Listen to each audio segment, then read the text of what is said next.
Have you ever had a brain injury? I never had a brain injury that was diagnosed at the emergency room.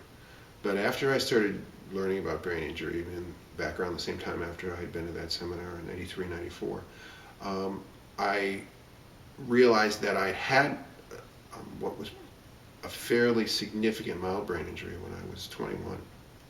I had um, been in a car wreck where I was thrown from the car, and the first thing I remember after the moment where the accident starts, there were people standing around me.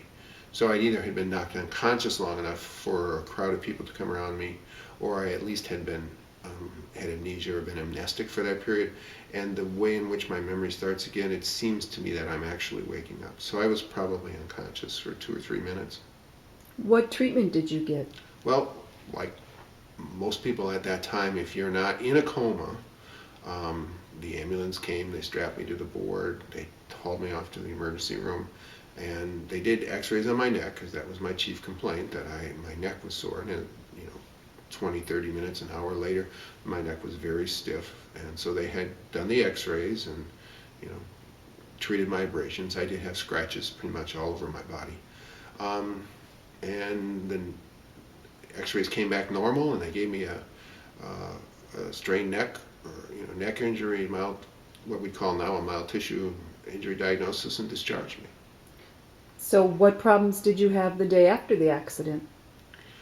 I don't really remember that period, because I had gotten hurt coming back from a job interview in Florida, and this was June of 2000, not 2000, but June of 1975.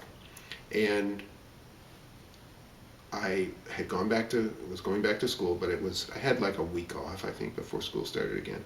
And I got the job offer to start in August. So it's June where my accident is.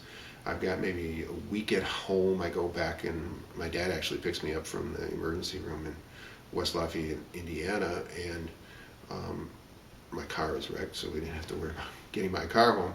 And so I go back to school part-time for the rest of the summer. And I didn't really have any major issues that I identified as being related to brain injury, except now as I look back, there were a number of things.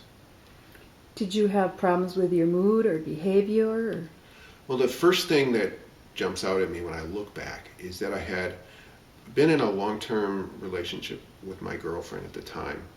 And when I came back after that injury, probably 10 days, 2 weeks, we started having very, very different types of fights. We had a good relationship. We didn't fight that much, but when we fought, it was, predictable type of thing. And it would, I wasn't sensitive enough for, the typical things that kids of that age would have for arguments. Every argument that we had the rest of that summer got really out of control. And I was very jealous. I was very confrontational. I never seemed to know when to shut it off. So that was one issue. And I never actually got violent with her, but the outbursts were very aggressive. And I know she was very, very affected by that change in our behavior. I only had 2 classes. They were fairly easy classes, and I didn't have any problems with the classes. And, I cognitively everything to be okay. I never thought about that my brain had been changed in some way, but my behavior was very different. When I actually graduated, I took a job in Florida, and I had this job offer I had when I was driving back and had the accident. And the amazing part of that is, even though I had been well trained to be a reporter, I was a sports writer at Northwestern and I'm sports editor of their paper. And even though I'd been well equipped to do well at this job on a small town paper, after a day and a half, I quit. I was completely overwhelmed, totally exhausted, and on the second day, the first day it seemed to go okay. The second day I couldn't really get started. I was just completely spent. And they gave me an assignment where I had to actually do something a little outside the box, a little creative, and I just froze. And I just couldn't see any solution but to quit, and I quit.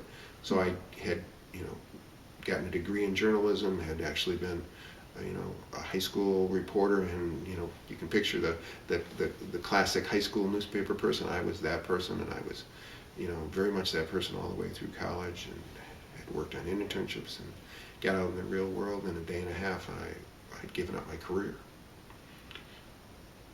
How long did those symptoms or issues continue for you?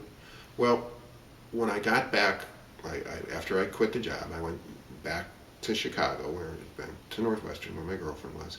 And of course, the first thing that happened is she basically said, "No, I don't want to do this anymore." So she broke up with me immediately. And there's that cause and effect. Maybe the mood problems and the emotional problems I was having in that period were because she broke up with me. But for the next several months, I was really a mess. I was able to go back and continue to do some work in the college paper, but I wrote a story that was meant to be funny, but was really offensive to people. And it got me in a lot of trouble. They wouldn't let me write for the paper anymore. I went into a really, really deep depression after that. And had I not basically said, I'm never going to be a reporter again, and decided to try something new and take the LSAT, I'm not sure where that depression would have wound up. I took the LSAT, and there was no apparent change in my cognitive abilities, and I did well enough on the LSAT to consider going to law school. And so basically I just dropped everything I'd ever wanted to be in my life before that time and just said, I'm going to go to law school and become a lawyer, even though I really didn't know how I was going to do in law school. I really didn't think I would succeed, because that's not the kind of thing I ever wanted to be, but it was like something, at least I had something to plan on. I did get another job in a PR firm. This would be now January. I took the LSAT in November. 1st of January, I got a job in a PR firm, and I thought it was going fine, but 5 weeks in, they laid me off. I didn't really know what I was going to do then, and I had applied to law school at the University of Texas in Austin. Had a friend who talked about how great Austin was. So I said, all right, I'll just go down to Austin, get a job down there, and wait to start law school there. And that going to Austin might have been a really good thing for me at the time, as I really had nothing to do. And I took my Frisbee, and I was a good Frisbee player at the time. And I just basically played Frisbee 6-7 hours a day, applied for jobs occasionally. And things, I just kind of relaxed. And I'd been down there about 6 weeks, and then I got the notice that I wasn't going to get into the law school. So I came home and moved back in with my parents for a few months until law school started. Somewhere in there, probably about a year after my accident, which was in June, most of the problems seemed to go away. And when I started law school, things went well.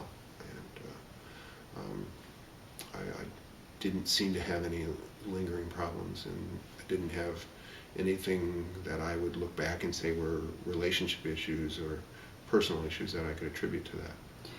Did you ever have any subsequent concussions? I did have a motor vehicle accident.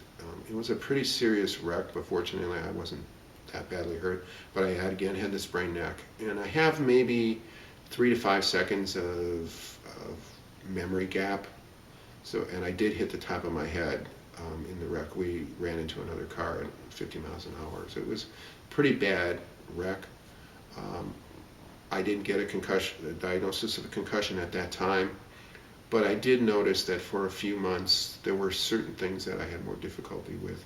Focus, distractions in the background, those kind of things. So I would say there was probably a little bit of a reversion to some of those earlier concentration problems that I had the year after my more serious injury, but those went away over a few months. Are there any other issues as you get older that you're concerned about due to having had these concussions? Well, one of the major issues that we deal with in our cases is that there is a premature disability that comes many times. Now, I'm approaching retirement age, and I don't see significant issues. I would say the thing that I'd be most concerned about is that concentration issue. I've always been the kind of person who could really focus, and I'd say I'm still very, very good at focus. But if something does break through my focus, then I can get emotional. I wouldn't say emotional. I can get very irritated very quickly. My patience is very, very poor. I wasn't a patient person when I was 12, but I would say those are the areas that I'd be the most concerned about.